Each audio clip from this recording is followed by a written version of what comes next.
Hey guys, welcome to Through the Bible Verse by Verse, a plain and simple study through the entire Bible, verse by verse, chapter by chapter, and book by book. We are starting at the beginning. We are in Genesis chapter 1. And we, as I said before with this study, as this is going to be a long study, obviously, through the Bible.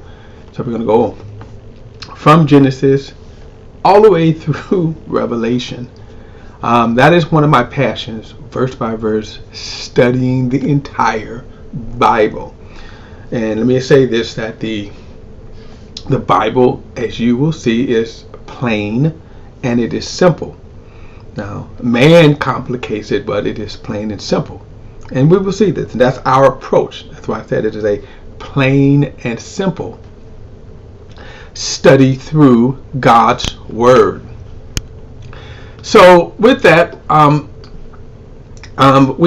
said, since we're starting in Genesis, you could say is the foundation. It is the beginning. The word Genesis itself means beginnings. And there are a lot of beginnings in Genesis. And so one of the most important things about Genesis, of course, it helps us to understand. It's going to give us the understanding of even what we're dealing with today. One of the reasons why, to me, Christianity is so messed up is because we're not going back to the beginning. We're not understanding the very basics, see. So with that, I said the first 11 chapters I'm going to crawl through and then pick up the pace and go on. And because these things, if we could understand these things from the beginning, in other words, God made it plain. God made it simple. All right, so one of the things, the last couple of studies that I said, we did the introduction, and the last couple of studies I said, well, if you look at our verse, the very first verse says, in the beginning God created the heavens and the earth. And so that, in the beginning God, and so the very opening statements of Genesis is God. And as I said, if you travel back through time. Now, it's kind of interesting. I did the last study, I did we talked about God versus evolution, and kind of gave you kind of I went a little further than just explaining evolution. I dealt with the who and why and motives. And oftentimes in these kind of discussions, you look at any debate on television, for example, excuse me, on television, any debate, and what you will find, or what you won't find, is the why, the who, the motives. And when we talk about evolution and the motives, what was the motive of evolution? So when you understand that, then you understand why it is so easy, why science, evolution, under the guise of science, has so taken off. I mentioned in one of the studies Neil deGrasse Tyson. He's a famous astrophysics. And he was on Bill Maher's show. So my point, this is going to be kind of an update, because I talked about him and saying that one of the things about evolution is you have what science says about evolution. Then you have what people say, scientists say about evolution. And this episode of Bill Maher was a prime example where you had a scientist, and then Bill Maher was doing most of the talking. And what Bill Maher basically said was, he said, now, can we settle this whole Big Bang theory? Now, if you remember, I said with Neil deGrasse Tyson and then other scientists like this, there is this sort of thought that you find with scientists, and they will kind of take the tone that, the creation, like the wonders of creation. In other words, if you can study this human body and not say, well, that's some pretty impressive stuff, right? The how we work, how we're made up, that's pretty impressive. Well, scientists will say, well, it's not the greatest thing. It could have been better. And like I think I remember in one of Neil deGrasse Tyson's lectures or whatever, he kind of made that statement.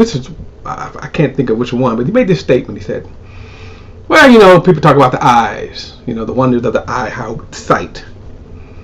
And then he said, well, we only see like 1 or 2 spectrums of light, blah, blah, blah, blah. In other words, it could have been better.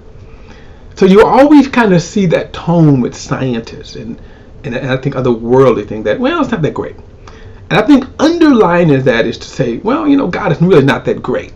That's really kind of what's underlying. And that's the whole thing with scientists. Neil deGrasse Tyson said, well, religion, he said, I'm not going to, he's more diplomatic about it. And as I said, he's a very charismatic scientist. He makes science fun. But one of the things he said was that, when we were sort of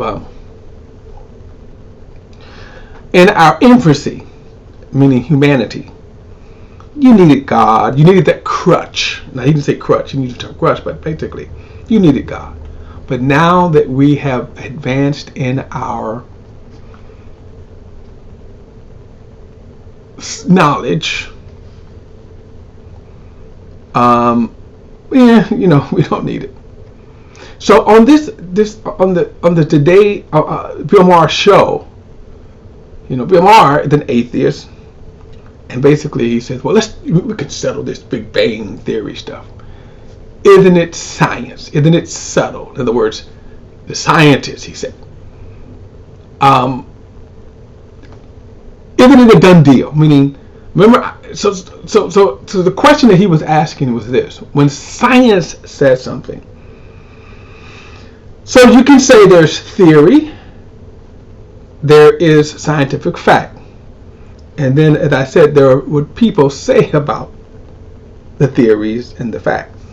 So, for example, fact: light travels at 186,000 miles per second. Fact: gravity, right? Magnetic force in the world keeps us on the earth. We don't float away. There's certain facts. If you go out in space, you go on the moon, guess what? You're going to float. There's no gravity. But here on earth, the magnetic force keeps it there. That's fact. Okay, so that's the one thing. That's fact. Theory: the origins of the universe, right? And I'm going to get to that back in a moment. The origins of the universe. Then you have what people say about that. Now, Darwin, in his evolution theory, he didn't get into the astrophysics of it. He got into the species. And basically, of course, he said that the creation proceeded from natural processes. Now, of course, back then, it was the scientific methods were more elementary. They didn't have what they have today. Which makes today, by the way, even more fascinating. It's going to show the more sinfulness of man. We'll get to that later, especially in chapter 3. How fundamentally to understand the sinfulness of man. That even if God came down, which he did in the form of his son, you still wouldn't believe.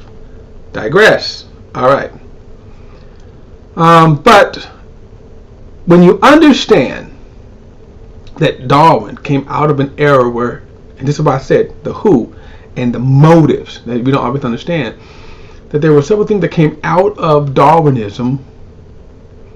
The motive was a rebellion against God. See, in other words, even if you wanted to say that there are certain things that we can ask, because you can always ask questions about creation, creation and all of those things, and just keep this in mind. And as I said, the Bible is not a scientific book. Its aim wasn't to explain science, biology, the mysteries of the universe. Remember, the Bible is designed by God to say, this is what I want you to know about this, right? ... about this, whatever God is revealing. Christians have come along and tried to make it a science book, and that's been the problem. Okay. So in order to understand these things, and of course we go back then, we say, well, Darwinism, and then also even religion. I'm going to get to that in a moment. In fact, I'm going to title this religion, but I actually titled it culture, and I'm going to include religion. But here's the motive, and I'm going to go back to, again, Bill Maher asked Neil deGrasse Tyson this question. Now, Neil was very careful about his answer. So he did not say it was science or a scientific fact. In other words, the Big Bang Theory. He didn't say that. He didn't say it was a Big Bang Theory fact. What he basically said was this, that there is enough that we see and deduce that he said, I'm cool with it. So, in other words, if you ask direct questions, which wasn't asked, the illusion is that Neil deGrasse Tyson basically said that the Big Bang Theory is fact. It's not what he said. He says there's enough information that where we see in terms of scientists, he was talking about him and other scientists, this is our conclusions. But if you ask the direct question, are you saying that the Big Bang Theory is an established scientific fact as, for example, gravity? Doubt very seriously that he would actually confess that. Okay, so and the motive, remember, is we have to start dealing with the motive, sinful man. See, Bill Maher doesn't have an interest in the truth, and certainly God's truth, since he's an atheist, and that he sort of denies the biblical narrative anyway. He thinks it's a book of fables, and that's him being generous. He really thinks it's stupid. He really thinks it's stupid. Our faith is stupid. So, science provides that for them. And as I said, remember, there are long gaps. In order for you to have, see, logic and science would really dictate that it is, you could not conclude what they conclude if you really follow the evidence. For example, think about this.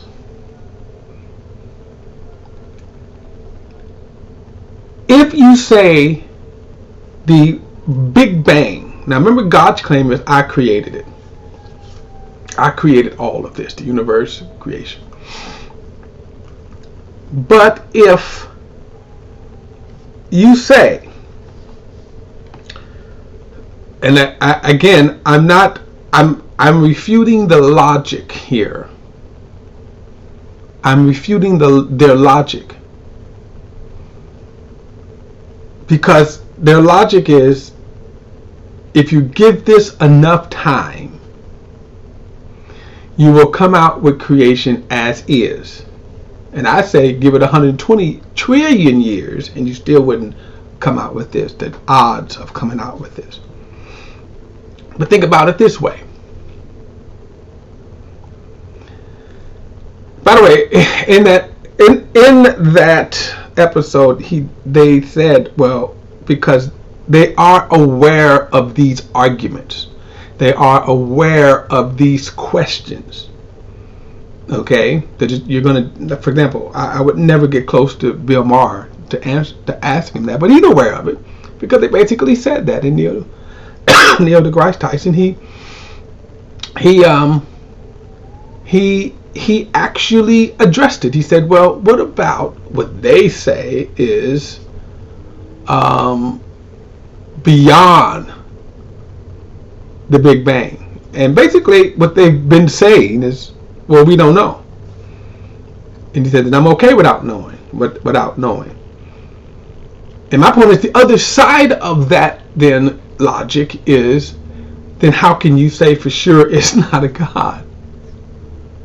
In other words, so remember, the Big Bang Theory is a conclusion. In other words, and I'm not going to do this justice. I'm not going to do their position justice. So I'm not going to linger there because I'm not going to do the justice. But basically, if you're looking at the universe as they do, and you see that everything is expanding, they're going to go, well, if you kind of go back, what happens when you go all the way back?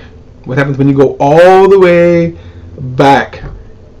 What they're going to say is you go back to an explosion. Now, you cannot confirm that there is an explosion, whatever. That's their conclusion. It must happen that way. Well, remember, we say, no. Verse 1 says, in the beginning, God created the heavens and the earth. If you go all the way back, you're going to go past the creation, the initial creation, and you're going to see God. That's what they deny. That's what they deny. And in doing that, as the Bible says, Paul says in Romans, they become fools. They become fools, see?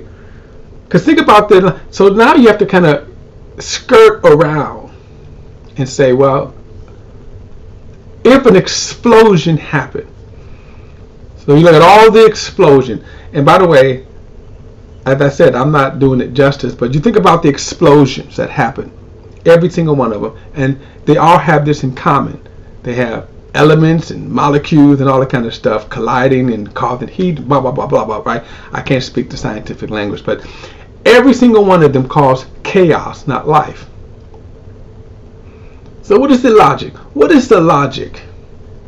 You have this explosion, and according to them, boom, these elements explode, and instead of chaos, give it some couple of million years, it starts to cool down. So right now, you see the expansion of the universe, which had to start, that has in it right now order. They're saying that came from an explosion. Well, wouldn't it have to explode at the result of the explosion, have to have some kind of order to it? Because the universe wouldn't, if the Big Bang caused the explosion and caused the expansion, but what was expanding? What was the order that expanded? So, and remember, there are a tremendous amount of gaps in this. In other words, just give it enough time. So all of a sudden, from all of that heat came order.